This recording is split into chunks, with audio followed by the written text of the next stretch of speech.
Yeah, so the incredible work that's going into that neural network, it's learning fast. Autonomy is still very, very hard. We don't actually know how hard it is fully, of course. You look at at most problems you tackle, this one included, with an exponential lens. But even with an exponential improvement, things can take longer than expected sometimes. So, where does Tesla currently stand on its quest for full autonomy?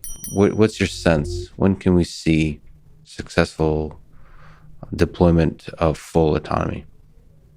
Well, on the highway already, the probability of intervention is extremely low. Yes. Um, so for highway autonomy, um, with the latest release, especially the probability of needing to intervene is really quite low. In fact, I'd say for stop and go traffic, it's far safer than a person right now. In stop and go, the probability of an injury or an impact is much lower for autopilot than a person.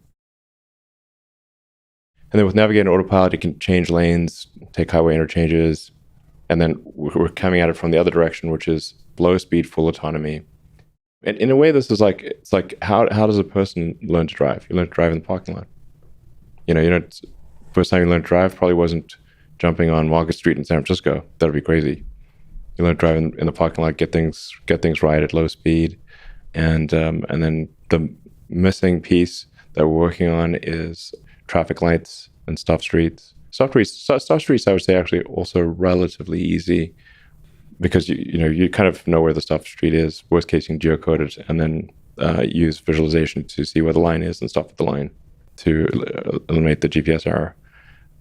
So I'd say there's probably complex traffic lights and very windy roads are the two things that need to get solved. What's harder, perception or control for these problems? So, being able to perfectly perceive everything, or figuring out a plan once you perceive everything, how to interact with all the agents in the environment. In your sense, from a learning perspective, is perception or action harder in that giant, beautiful, multitask learning neural network?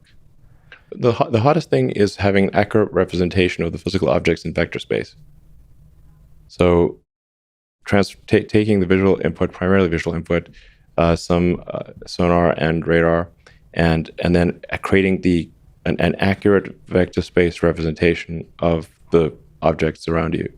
Once you have an accurate vector space representation, the planning and control is relatively easier.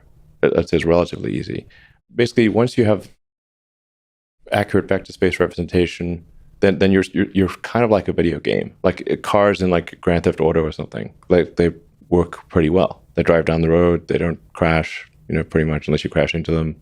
That's because they've got an accurate vector space representation of where the cars are, and then they're rendering that as the output. Do you have a sense, high level, that Tesla's on track on being able to achieve full autonomy? So on the highway, yeah, absolutely. And still no driver sensing.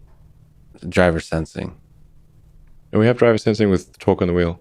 That's right. Yeah. By the way, just a quick comment on karaoke. Most people think it's fun, but I also think it is a driving feature. I've been saying for a long time, singing in the car is really good for attention management and vigilance management. That's right. Tesla karaoke, is great. It's one of the most fun features of the car. Do you think of a connection between fun and safety sometimes? Yeah, if you can do both at the same time, that's great.